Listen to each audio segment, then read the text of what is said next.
Episode 59 of Multiplaying is brought to you by the Ipsy Arbor Bowling Lanes. If you want to witness hardcore league bowling featuring such names as Howling Wolf T-Shirt Jack and Beer Gut Billy, then come on down to the Ipsy Arbor Bowling Lanes.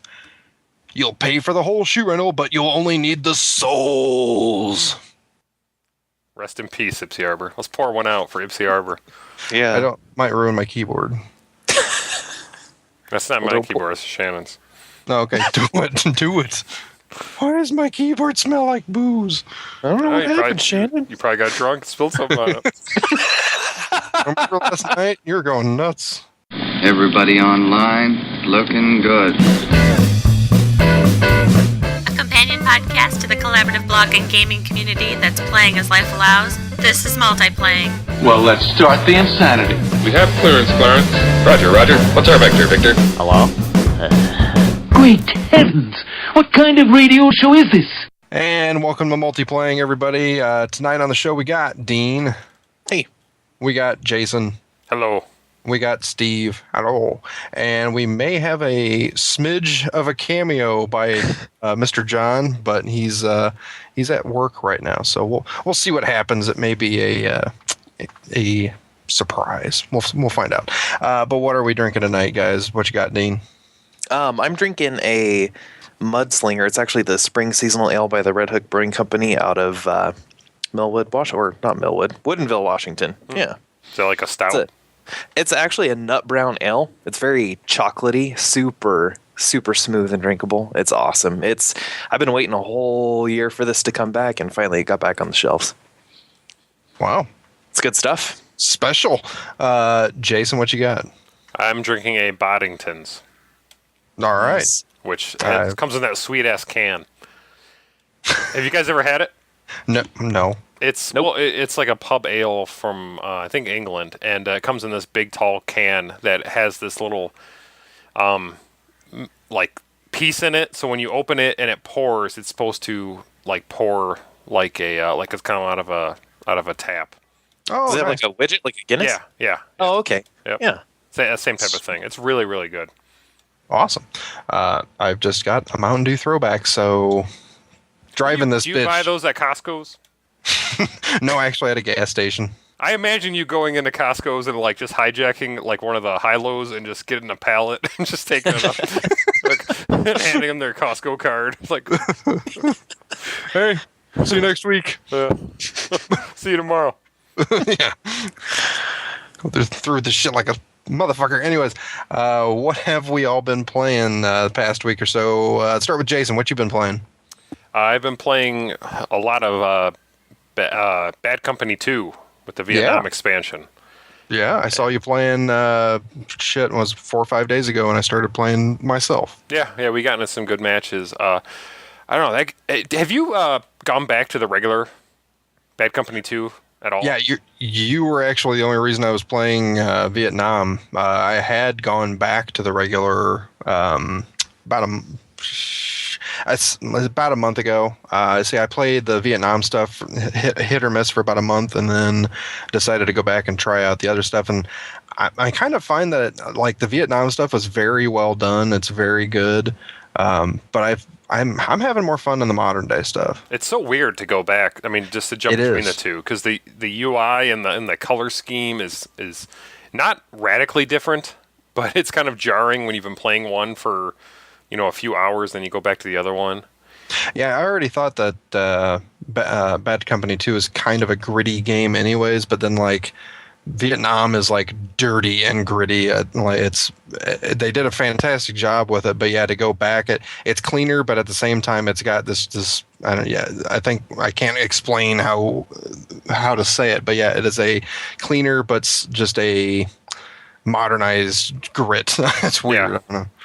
The one thing I liked, I was talking to you about the kind of more just the non-Vietnam side of it is the unlocks. How there's not really a whole lot of them in Vietnam, and I totally get why they didn't. Yeah. They kind of want to level the playing field and authenticity. Yeah, which is cool, but that kind of the part of me that's always looking for a carrot, kind of likes going back and seeing the stuff in the regular one. But I do like how and I think I'm understanding this because the Battlefield leveling system is pretty wonky, how it presents things to the player. But I like how your experience from Vietnam carries over to the unlocks and the other stuff. Oh, definitely, yeah. That's cool. Yeah, but I don't know. Like it a lot. It's a great game. What do you usually find yourself? I see you playing Medic a bunch. Is that what you usually stick with? Yeah, I have kind of branched off from it a little bit lately. I was playing it a lot just because I suck at most first-person shooters of actually killing people, and I like the support and racking up the points. And I was getting really good at racking up a ton of points as a medic, even though I would have like 0 kills, 19 deaths. But I'd still be like, I think that's what I had when I was number 1 a couple times on the leaderboards overall. But I reviving the fuck out of people. Yeah. I mean, well, you find a little spot where there's kind of a choke point, and you throw down the med kit, and if you're in a squad, it's ridiculous. But I branched out to the assault a little bit, and there's been the rare times where I've kind of gone engineer or recon, but I don't know. Those classes seem, I guess they're designed for people who are better at killing people than me, but they seem very situational because you don't have something that you can just throw out there and help your team as a resource. The only time engineer I would switch to that was when someone on my squad had a helicopter and I could get a spot where I was sitting one spot where you can actually repair it. Right. And that was a ton of fun. But if I'm playing on a map where it's rush maybe and there's not a lot of weapons, I'm not going to have a lot of fun with that. Recon is pretty good. I'm trying to level up to where you can get the mortar, where you can call it in. That's pretty awesome. Yeah, but I'm not there yet. I haven't played that one a bunch, so I'm kind of suffering until I get there. Now, Jason, I got a question for you. Are you playing just one specific type of game mode, or are you actually like randomizing it or whatever? Stupid question. But. No, I normally set my search on rush just because that's the one that I enjoy the most. But sometimes I go to domination. Okay. Yeah. The Conquest is like the classical style of the Battlefield game, and that was what cool. I meant. Yeah. Yeah, but the Rush, what they did with the Rush in this one is just fantastic. I love the flow of the combat, of like actually feeling like going back to having a carrot to go after. It's just within the game having this objective that everyone is going towards is just fantastic. I love it. Yeah, it reminds me a lot of. I liked 2142. I know a lot of people didn't. Oh, I did. I think wasn't that the assault mode in that, which was kind of what the Rush was. And yeah, it was kind of like that, but it was. I think they really have fine-tuned it with this. Oh yeah, absolutely. Yeah, that's my favorite one. That's my default search is Rush only. But do you have it for PC, Dean? Yeah, I do. I actually booted it up the other day, and I was a little bit lost. I wasn't sure what to do, so I actually hopped into a game, and I got first. Damn. On the leader. Yeah, because nobody was actually in the playing. I was playing a medic, but the only reason I got first is because nobody actually got in the game, so I was just driving around. You're just bombing around, listening to Vietnam tunes. Yeah, so no, I have to. No, it was. I don't see what the big fuss was about with that war. Yeah, it was actually kind of cool. No, I was in the one with the dam, and I was just all the rice I can eat, and I was just shooting stuff up with the tank, and I'm like, hey, cool. Well, I guess if anybody comes in here, I'll shoot them. But I'm ready for them. Yeah, pretty much. So no, I'm just trying to warm myself up for it, and just if that's a mode that you get, maybe I should change my search to that, and I don't know, try it out. We should do a squad, us 3. Yeah. I agree. I just if you guys see me, just pull me in, or if I see you playing, I'll have to aim you. We could play tonight for all I care. Mm-hmm. But not that the listener cares at what our plans tonight. Have you been playing anything else, Jason? I played some of episode 2 of Back to the Future, which came out I think Tuesday or Wednesday. Oh, did it? Yeah.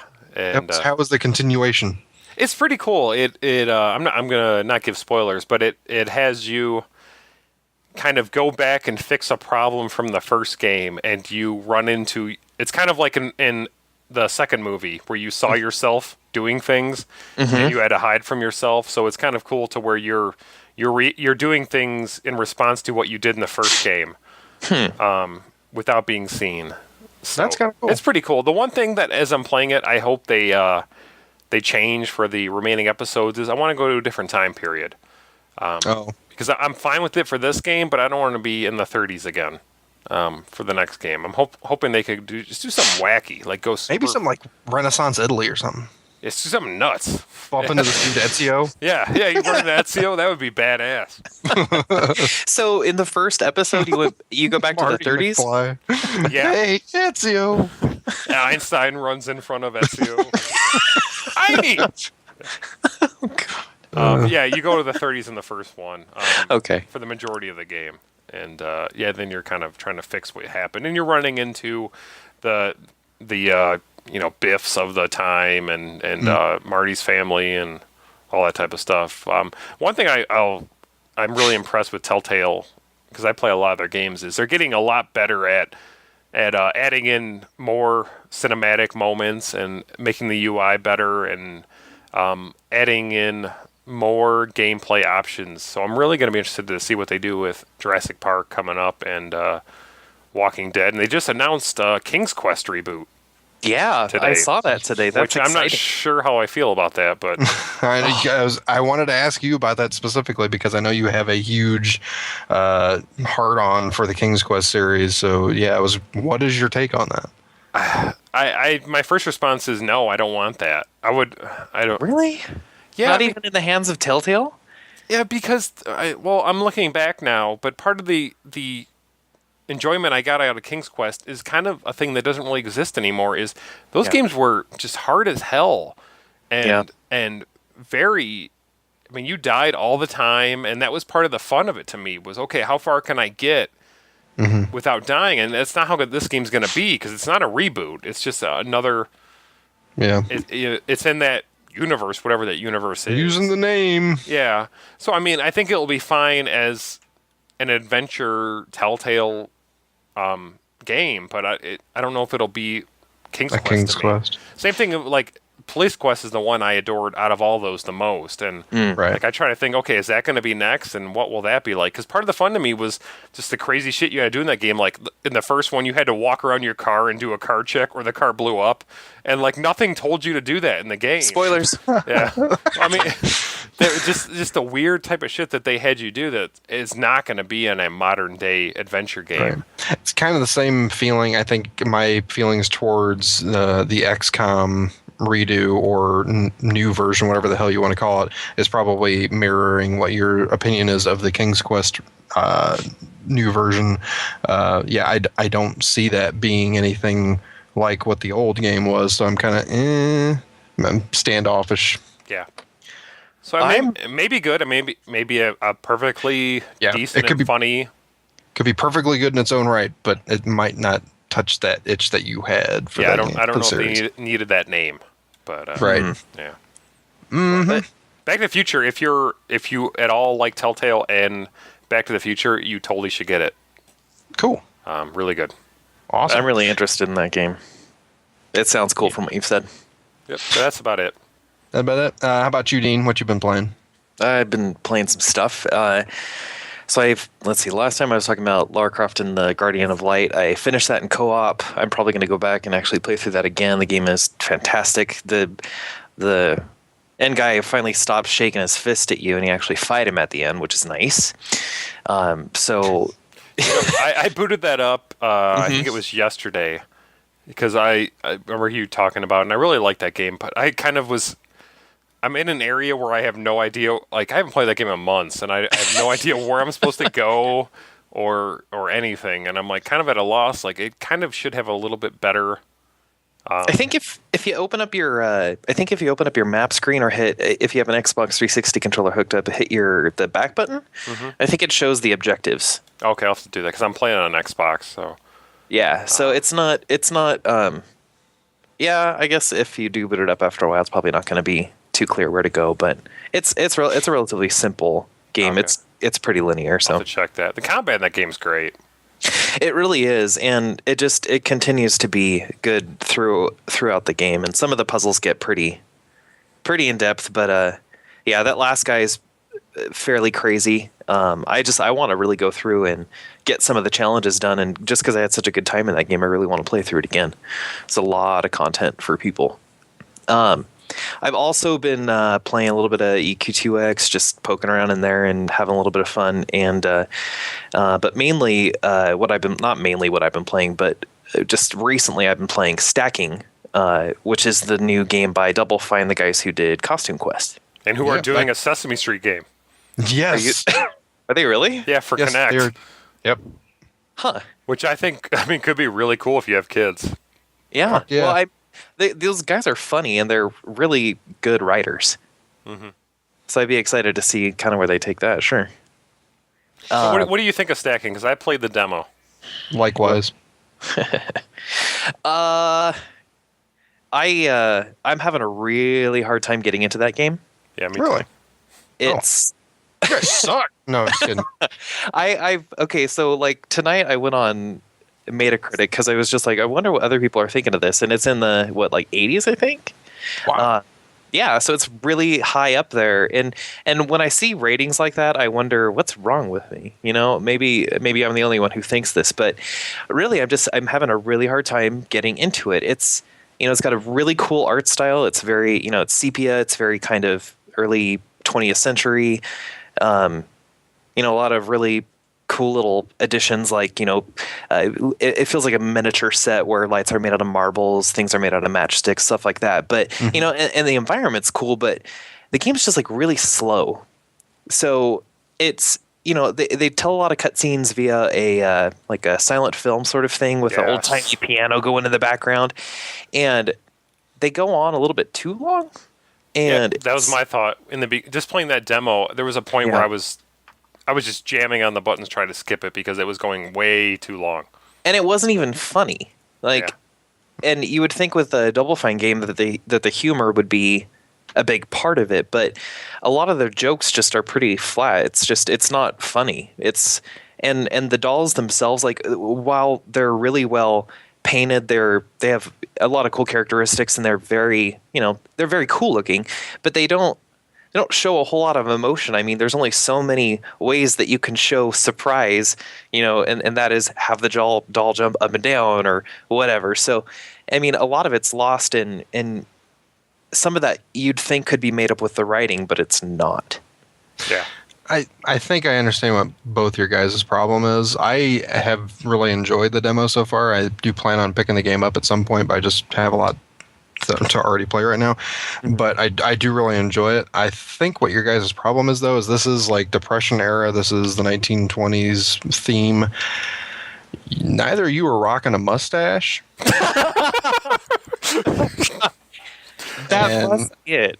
I think that's it. If you went full bore with this and got into it, I think you'd understand where they're coming from. I did think of you, Steve, when I got to the part where you had to bluster your way through a crowd. One guy had that mustache, like, yeah, rumble. No, I have actually enjoyed the game. I do agree that the opening silent film part explaining what was going on did go on a little bit too long, but past that, I've actually really enjoyed the game. I like the gameplay. I like that you can go into the other dolls and take over their singular ability to solve puzzles. And I for the cost of the game, what is it like? Is it $5? $15. 15? Yeah. Was it 15? I thought it was 10. Yeah. Or free if you have PlayStation Plus. For till March something. I don't know. I might have to get PlayStation Plus then. But I've actually enjoyed the game so far. So, yeah. How far did the demo take you? Because I bought it outright. I quit before it was over. I don't think I made it all the way through because I only had a little bit of time to play when I decided to boot it up. But really, wow. I quit and it wasn't too far. I quit right after the part I got into the. I had to lure that guy away so I could get in. Mm-hmm. And at that part, I was like, I'm kind of done with this. How did you do that? I found a unique doll who was rather rude, and there was an intake fan next to the guard. Yeah. And so I farted into the intake fan and then evacuated the room. I also used the intake fan, but I found the guy that was the mechanic and I just Oh. undid the bolt on the fan and walked in. So And I do have to admit that is a very cool. That's a very cool thing about that game is it's kind of sandboxy. Well, not sandboxy, but it is kind of sandboxy in a way with every single puzzle in that game or every single challenge that you need to complete has 4 to 5 different ways of actually solving it. right. So, where you use the mechanic, I use the guy who farted or whatever. And that keeps up through the game. Real classy, Dean. It's super classy, but you You actually use Carl for my work. Hey, Carl. Hi, Carl. But yeah, I guess I didn't mind the pacing of the game as much, but It gets, I don't know, it gets worse. I mean, as you keep on, Does it? As you keep on going, it's kind of the same thing. And I guess if you're a completionist and you want to go through the same task 4 or 5 different ways, you want to collect a bunch of different dolls and stuff. Good for you, but I'm having a really hard time getting into it. And it's just not very funny. It's not even close to. It doesn't even have near the charm of Costume Quest. That's exactly what I was going to say, because I know you and I are in that same boat where we both really adored Costume Quest, and Costume Quest in just playing that demo just pulled you in with the writing and how funny it was, and this had really none of that. and it's weird because I didn't like Costume Quest. Then you have no soul. Yeah. It's that Just mustache. the ones I got from these rental bowling shoes. So that's I mean, aside from stacking, the only other game that I've been playing is actually Spore, and that's Winnin's fault because he posted something on the boards about Dark Spore, which is an expansion coming out that's basically a Diablo clone. Is it an expansion or is it like a whole new thing? It's actually, from what I could tell, it's an actual expansion for the game. I would hope that it's a whole new thing, given the amount of time that's been since Spore came out. Yeah, 2008, I think. Yeah, It may, don't quote me, but I think it's an expansion. No, confirmed. It's confirmed. It's an expansion and a standalone Multiplaying. game. You heard it here first, people. Yep. So, but I actually installed that with the intention of using the creature creator to create one of the Dark Spore characters, which And penises. and penises. Like a penis monster. but I installed it with the intention of actually creating one of the characters from Darkspore so I could get a beta key. Well, I ended up actually restarting the game, and I played like 5 hours straight. And Really? and I hadn't played it since. No, I'm sorry. It's a standalone game. Oh, is it really? Yeah. This just in. Yep. Damn it. Hold on. Standalone game. It just came across the wire. All right. So, but yeah, I ended up playing that for like 5 hours, and I've never played Spore. Really, if you can get it for a good price, it's absolutely worth it. And as shallow as the gameplay is, the creation aspects are fairly addictive, and it's really fun. I made these little ostrich guys, and they look fucking ridiculous, but it's fun. It's fun seeing your creation go through all the little stages of life or whatever. And I got the Galactic Adventures pack, so I'm looking forward to trying that out. But that's old games, old news. That's about all I've been playing. All right. What about you? Let's see. Other than some, as I think someone recorrected my typing on the doc, Assassin's Creed Brotherhood. Assassins. Assassins. Creed Brotherhood multiplayer. I was playing some of that this week. Some conversations that were going on Twitter prompted me to start picking that back up. And man, goddamn, I love that fucking multiplayer. But the only thing that I don't like about it, I do have like one little problem with it though.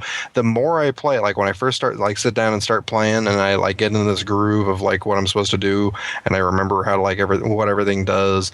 I love the game, but then like the more I play, the more I kind of get this feeling that like there's a certain percentage of like the amount that you can like. How should I put it? There's a certain like luck to the game, like luck of the draw, of like where the game actually places you in the battlefield, and like what other like AI controlled characters that are around you that look like you. There's a lot of factors involved that kind of come down to just chance of where it's putting you when you respawn, of how well you're actually going to do. There's a lot of skill involved to like compensate for that, but there's been times before where it's dropped me in, and before I round a corner, the guy that is coming after me is already on top of me, and it's like really didn't have much of a chance to do anything. I agree with that, but I've also seen that work in my favor too, to where it spawns me where I'm like, oh shit, I'm gonna get an easy kill here. Right. I don't know. I think as long as you're, it's not like a typical shooter where you can sit back and kind of look around and do things like you're always on edge and you're always looking behind your back. Right. I kind of just after a while I kind of took that as okay, that's part of the experience. To where you're gonna be in spots where it's not ideal and you're gonna get killed, and if you don't freak out about it or get totally upset, you're gonna enjoy it a lot more. Right. My issue with that game is I've tried to play it 3 separate occasions this week, the multiplayer, and every time I could not connect to a match. Oh no. Really? Yes. Because like when I had first picked up Brotherhood, and after I completed the game and started playing some of the multiplayer, I had a real bad issue with it just taking forever to get me into a game. But the last couple times that I've played, I've had no problems. Yeah, I've had it where it's looking for agents 8 out of 8, and like 5 minutes goes by and it's still 8 out of 8. Whoa, really? It'll drop down to 7 out of 7, and and it will never connect me. So I've been wanting to play that this week, but I have not been able to. Well, hopefully they get that resolved, because that is a ton of fun, and I hope that there's enough of a community around that to keep it around for a while, because it's like I'd said previously, like right after I picked up or right after I'd finished the game, that I hope to kind of keep it around for a while. I don't plan on trading the game in because of the multiplayer. So They just announced some DLC for nice campaign DLC and multiplayer, Oh, really? and one pack coming out I think next month. Do you know anything about the campaign DLC? Yes, it has to do with Da Vinci has been kidnapped, and you have to find him. Yeah. Huh. And there's also a couple new maps, couple new modes for multiplayer, and I believe new characters for multiplayer. But yeah, I think it's coming out next month or April. I can't remember. The Da Vinci's kidnappers. We will not let you go until you paint us a portrait of a plain woman. Named Lisa. Never mind. Oh, that's a bad joke, I guess. Killed the podcast. Anywho, other than... That's like one of Sark's emails. Jesus. Crickets. You're going to have to edit in some cricket noises. Other than the Assassin's Creed Brotherhood multiplayer, playing a good handful of Marvel vs. Capcom 3. Nice. Yeah. Kind of nice. Kind of not nice. I've actually gone back to playing Super Street Fighter 4. Oh no! Why? Yeah, the reason is because he has skill in Street Fighter. Well, partly because I'm comfortable with Street Fighter, but partly because Marvel vs. Capcom 3, like online, is fucking crazy. Yeah, it is. What's wrong with that? But it's crazy in the way that like I feel like I hardly am ever like fighting the other player. I'm like across the screen throwing shit at the other player. Yeah, I feel like the game kind of feels like a mess to me. I don't feel like I have control of the characters. It feels like all the characters kind of have this like general control of like exactly what to do with each one. Like the move sets for each character seem kind of similar, so it's not hard to transition from one to the other. But it just seems like there's certain characters that are. It seems like they took Marvel vs. Capcom 2, which had like a handful of characters that were stand out to like, okay, these characters are kind of assholes, but they're the top tier characters. But now it's like Marvel vs. Capcom 3 is every character in the game in some way is a fucking asshole, but some are just more assholes than others. So it can go. It went quickly in a couple hours of playing the game from like, oh my god, this is so much fun, this is awesome, to towards the end just aggravation because I felt like I couldn't do anything. I would get like if I would go up against someone that was definitely like obviously more skilled than me, it felt like I had no defense, and that's the thing that I prefer about Super Street Fighter is that even if the player I know is like better than me, I go up against like A rank players and stuff that I know they're going to kick my ass going into it just by their rank. But I feel I actually seem to last a certain amount of time. I feel like I can defend myself against some of their shit. I just don't feel like I can do that in Marvel Capcom. So I still think the game is super fun though. And the mix up of characters from Marvel and from Capcom is bananas. It's just that's half the fun is playing, because I get to play as Arthur from Ghouls and Super Ghouls and Ghosts, and it's just like the best thing in the world. Isn't that kind of though what you expected out of the game? Because I would be the same way. If I want strategy, I'm always gonna go Street Fighter. If I just want crazy shit, it's gonna be Marvel vs. Capcom. It is, but it's exactly what I expected. But there's a large portion in there just of when you're always losing. It makes me feel like, okay, maybe I'm just bad at the game. I think I'm sitting right now at like a 30% win rate. That's why you hate it. And it's one of those games where you could be playing someone and you can just watch them jam the buttons and you could probably lose. Yeah. When you're trying to use strategy and skill, I get that. Yeah. Seriously? Like I don't feel like I can go into like any sort of defense and then wait for an opportunity. It's just I need to just fucking go off on them in order to have any chance. And scream while you play the whole Pretty time. much. I think I have to pretty much scream while I play. And this is a minor thing, and this is probably going to lead me to not play the ranked matches as much, because I went like right into the ranked matches. And I kind of went in the training room for a little bit and messed around with the characters and got a feel for them. I was like, okay, it's first day. I'll just go into the ranked matches and see what's up. And I didn't do too bad at first, but it seemed like the more people that started like pouring into the game, the more I'm losing. And part of the like minor thing that's like a psychological thing that I do not like about Marvel Capcom 3 is when you go onto a ranked match, it will actually show you yours and the other player's win-loss ratio. Okay. Yeah. And on like Super Street Fighter, it's just a score. Yeah, I don't want to see that.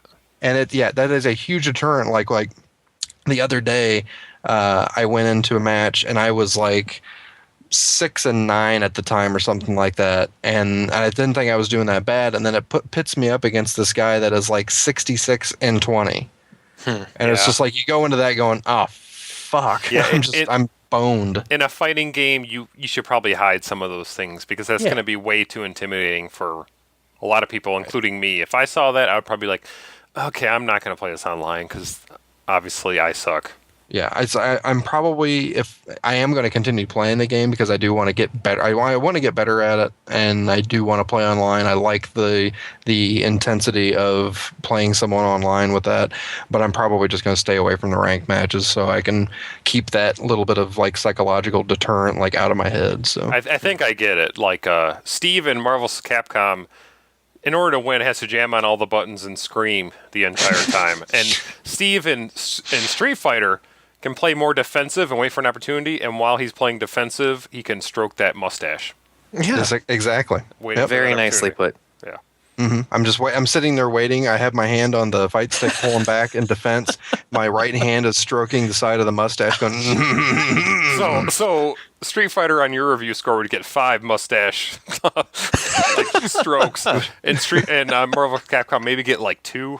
Oh, I'd definitely get at least 3. Okay. Maybe 3.5. Strokes. 3.5 mustache strokes. Okay, like 3 mustache strokes and just like 1 flick. Yes. Okay. And a bottle of Clubman's wax. But yeah, that's it.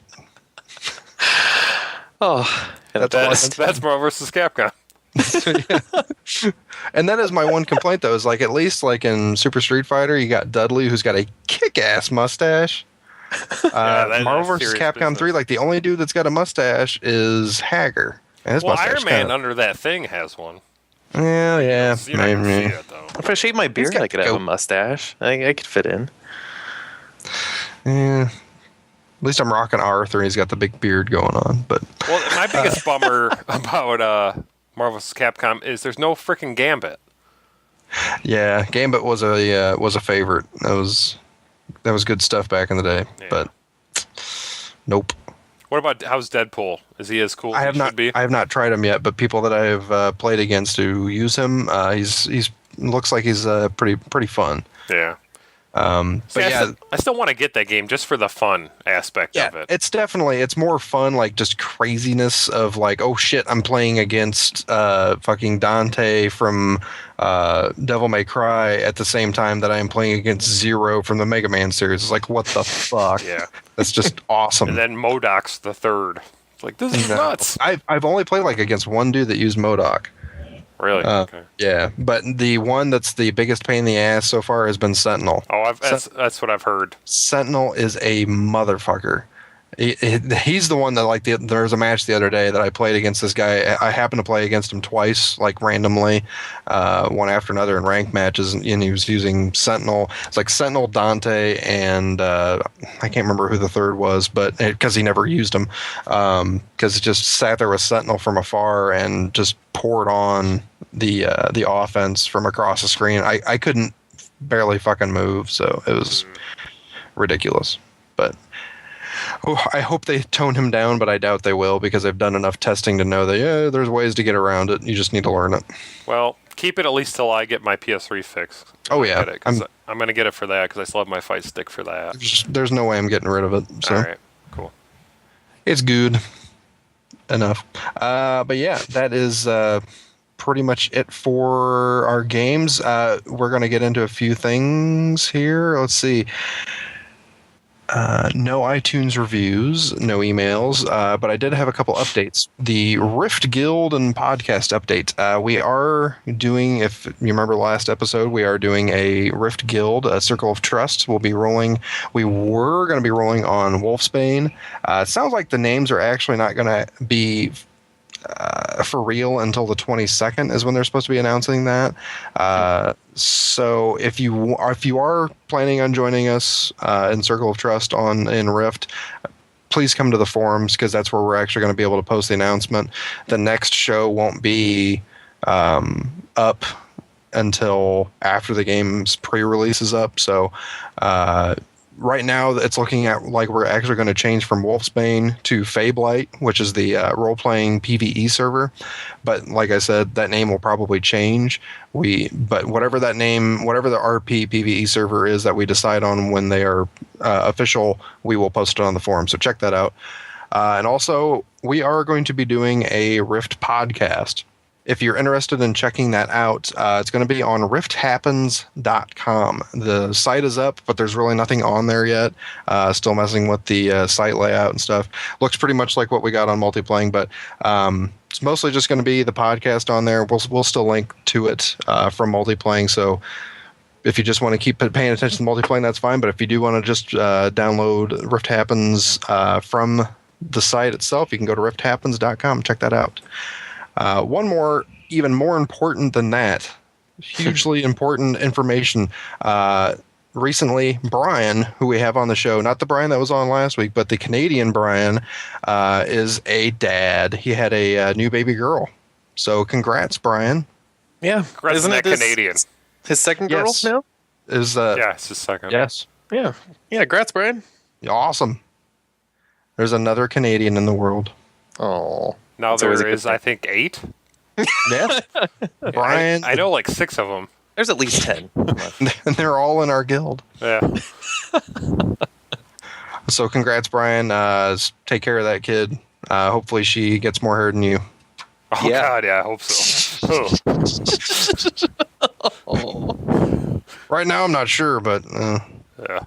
anyways. It'd be hilarious if she busted out with just like 4 times the hair he had, and he just looked at her, and his first response was, "God damn it!" Like that's the first thought he had. I can't win. But he didn't say it out loud because I mean that would be rude. Oh, man. Awesome. We are going to be talking about Assassin's Creed Brotherhood. We're going to get into some spoilery talk. So if you're interested in hearing that, stay tuned for after the outro, after the music. And again, don't bitch like if things were spoiled and you listened.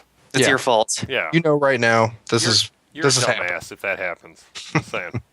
So yeah, stay tuned for after the music if you want to listen to some spoilerish Assassin's Creed Brotherhood. Well, gentlemen, no point in hanging around this dump any longer. Wait!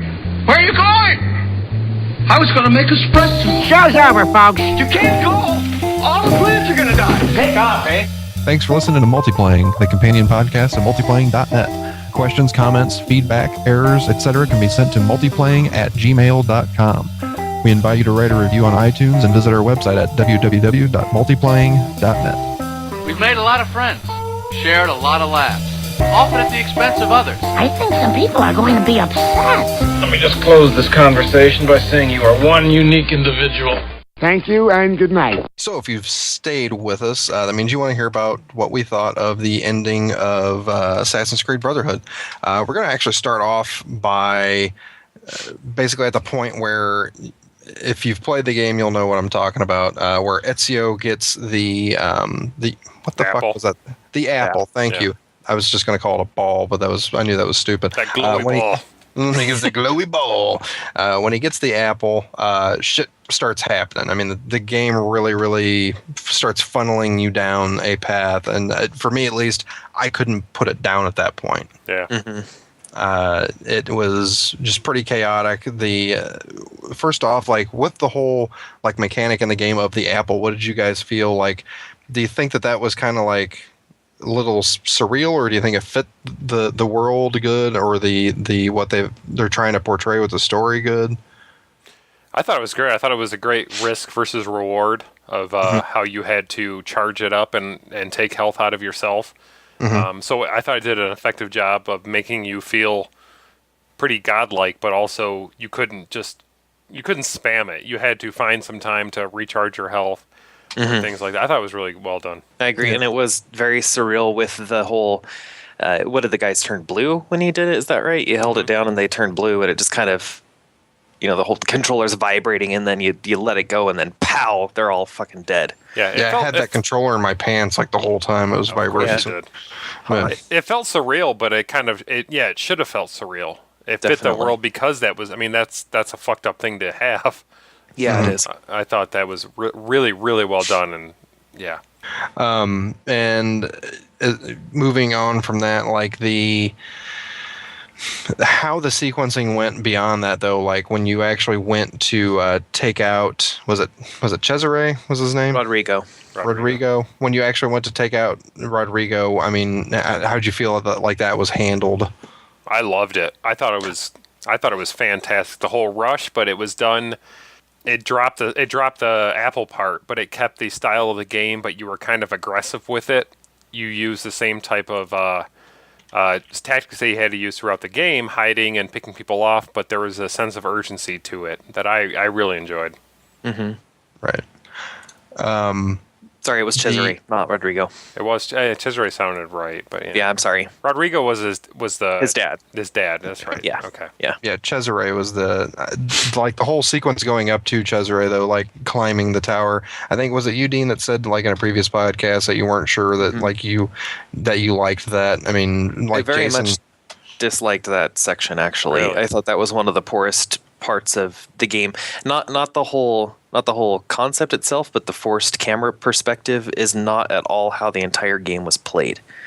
So then doing a forced camera perspective on the player when it's never been done in the entire game was very jarring, and just kind of took me out of the element. I mean, it was interesting that you're climbing these siege towers and whatever, but just it didn't feel congruent with the rest of the game. Did you like it, Jason? Yeah, I don't remember it being a bad thing. Right. I don't know. It was trying to like give a more cinematic feel, I felt, and it didn't bother me. I can see where you're coming from, though. It was kind of a like, whoa, now this is completely different. So, but I don't remember it outright. I mean, maybe I thought, okay, well, this is different from the rest of the game. This is the big climactic part, but yeah, I don't remember having a big issue with it. But within that reasoning, I had more of a problem with the apple sequence of saying, "Whoa, this is what the fuck," more than I did with that part. Really? But, yeah, I didn't mind either. I didn't mind either one, but I do remember actually, like when I started having to go around, and I almost got lost to a point when I had the apple. I was like, okay, I can do this, and I'm killing like gobs of guards doing it, but what the fuck am I supposed to be doing? Yeah, it was a little. It was a little jarring, and kind of it didn't exactly let you know what type of situation you were in, because I remember I had like one or two aqueducts left to complete, and I think we had talked about it where I didn't realize I was going to be on that path at that moment, and I even like debated like one part where it dropped me into a square where I had to kill a bunch of guards. Like, can I just leave here and go do other shit? Like, it wasn't clear with that, but right. But yeah, I like the Cesare fight on the tower or the bridge or whatever, the battlements, if you will, with the reinforcements just pouring in. Yeah, it got pretty tense at times, but I kind of felt like that almost, it didn't go on too long because you were waiting for that moment so long. You wanted to kill that bastard by the time that it got to it. But it seemed like it got to this point where like you were kind of going through the motions. About like the third or fourth time you kind of went back to attack him. Well, I mean, sorry, go ahead. Well, I was going to say all that. That's what this conversation feels. Long, drawn out, unnecessary. I was just saying the whole sequence leading up to the events where you realize how much more of a bastard Cesare is. I mean, after he kills his dad and like the poisoning, yeah, it's just he was just terrible. It's crazy. It's one storytelling component that I really enjoyed was it's amazing how from the end of Assassin's Creed 2 and how much you hated Rodrigo to where you kind of felt bad for him for what happened. Yeah, man, your son's a dick. Yeah, well, and through the whole game, it kind of portrayed. If you read some of the notes, it portrayed him as that battle with Ezio took a ton out of him, and really changed him. And I thought that was kind of effective of how, even though Ezio didn't kill him, and it's kind of, I like that part in the beginning of Brotherhood where they were Machiavelli and people really chewed you out for not doing that. Yeah, to kind of where it went and his character and what happened to him. I thought was really well done.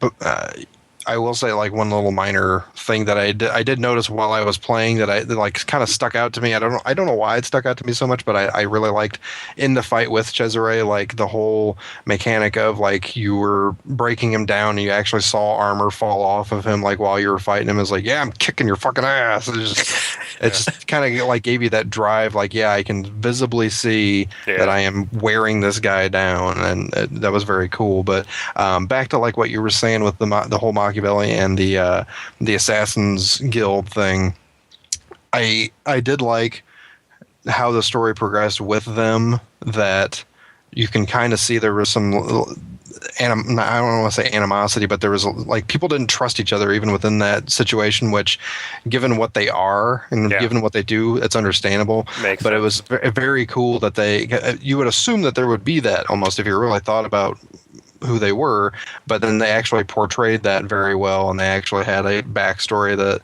the thieves didn't quite trust Machiavelli, and but it actually came to be that he was dope. Yeah, because you expected someone to double cross. Yeah, about that. What did you guys think about the whole relationship aspect between Claudia and Ezio during the game? Like, it always seemed that they were kind of at odds just a little bit. Like his sister? Kind of, yeah. Like they worked together, but he was just very gruff with her through the whole game. But then the whole thing where she became big brother, man.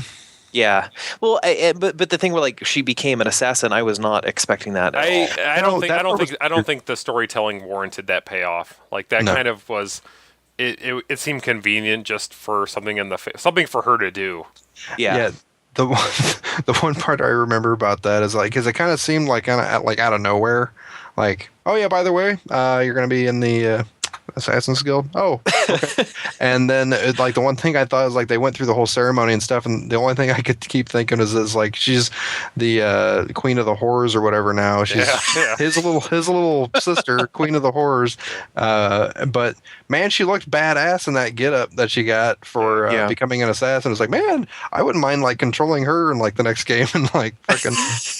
Yeah, you never know. I'm the Horror Queen. I stab you in the neck. Kind of in line with the sister talk, something that reminds me of it was was it Catherine? Those missions? Yeah. Was that her name? Oh shit, Christina. I really, really enjoyed those missions. Me too. I thought they were really well done. I was kind of bummed to where the last one, I guess, had closure, but I just expected more. Yeah, me too. I those were actually one of the most enjoyable missions for me because it gave even.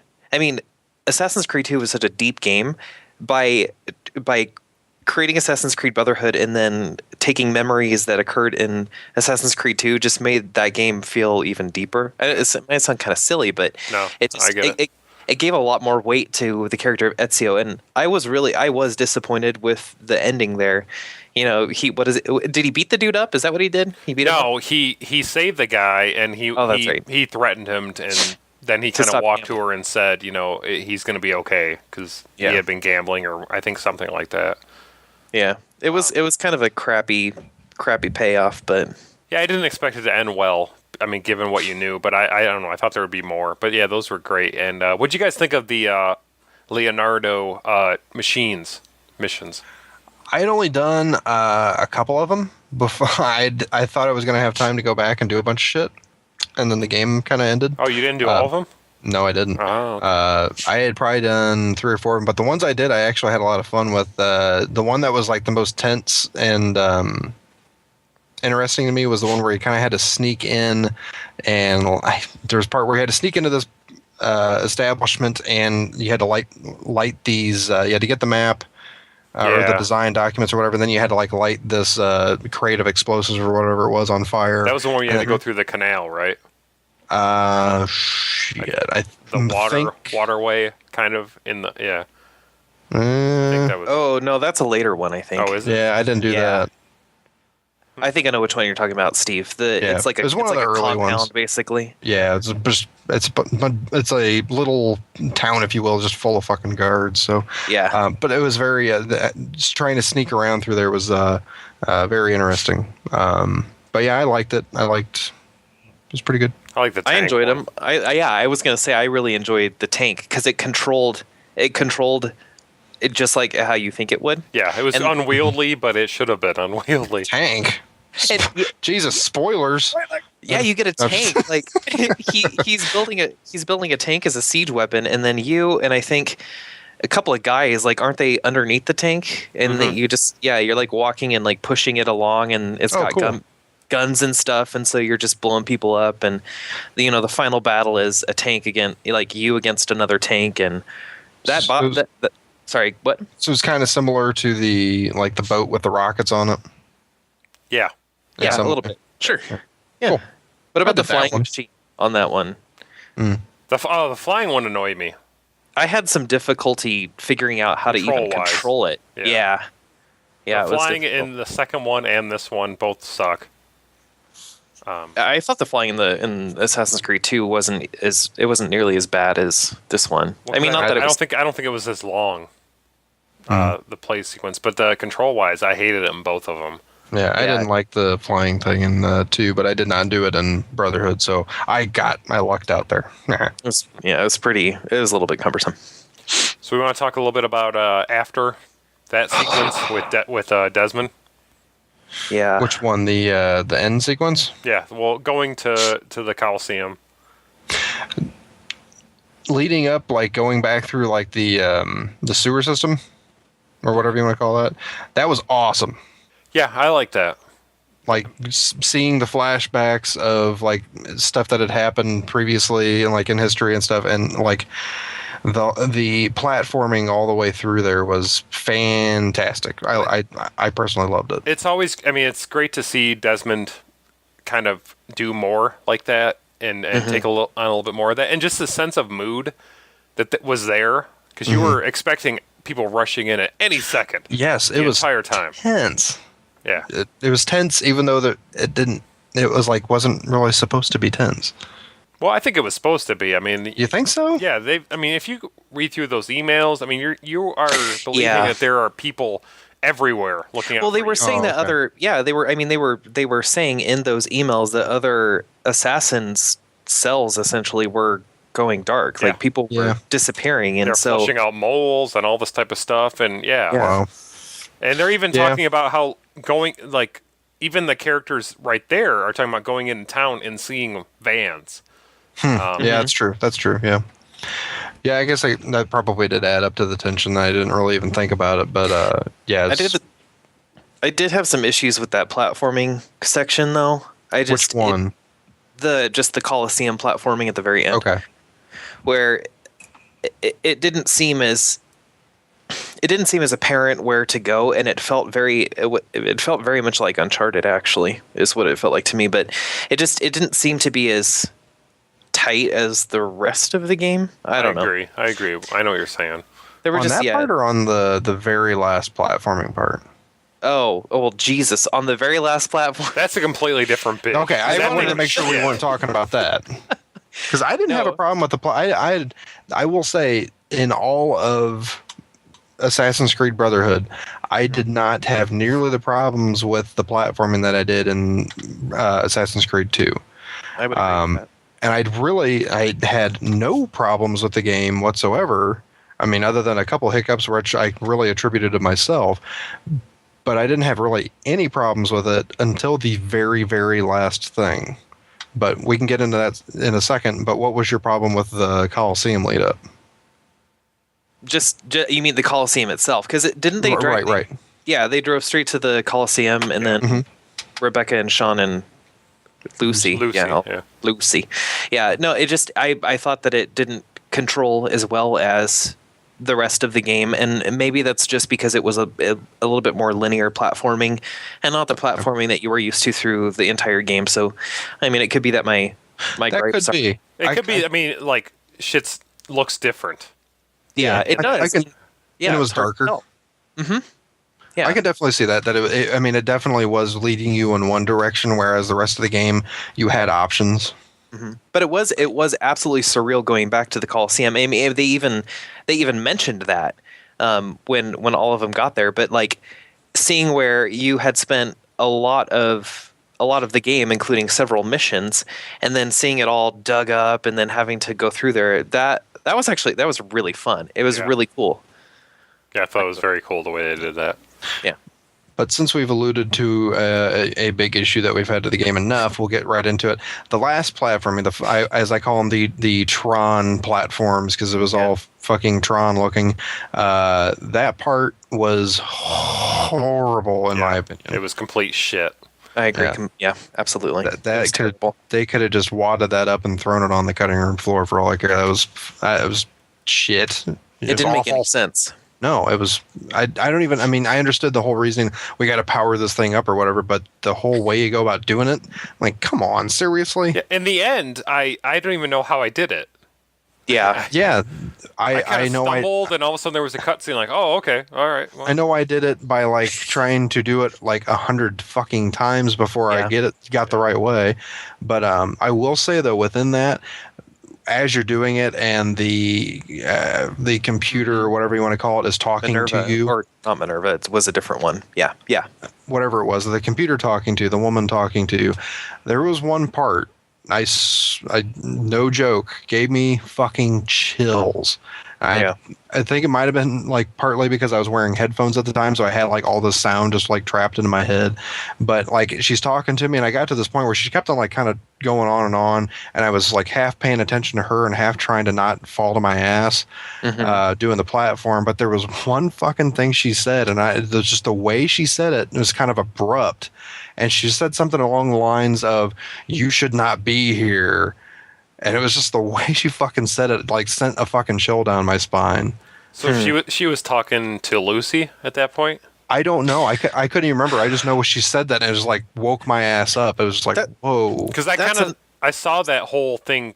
I kind of saw that coming. And I think it was talking to Lucy. Wondered, when I heard that, I remember what you're saying. I assumed it was her. Because they're talking to your character like you are the chosen one. Mm-hmm. And that's what I thought. I don't remember if like Lucy says something and then she blurts in with it or what, but it was freaky to me. I don't think she said anything because I remember that, but I just inferred that it was her. Okay. Gotcha. And that was a little bit lost on me, and maybe that's just my own issue for not being able to suss out the plot. But part of the issue is you have this awful platforming puzzle that, you have the sounds of footsteps and Desmond jumping and all that, and then in the background you have her whispering in like this weird, the weird voice or whatever. Mm-hmm. So I was having a really difficult time hearing her. I actually had to turn the subtitles on for that part because I generally play subtitles off, just for immersion or whatever. And I could still barely. It might be my crappy sound system. I don't know. I could still barely hear her, so I missed a lot of that, and that kind of sucked. I'm like, let me hear this. Don't make me platform. So I actually just ended up jumping off and trying to listen to her. but I think didn't it as you went on? Didn't she say more? I can't recall.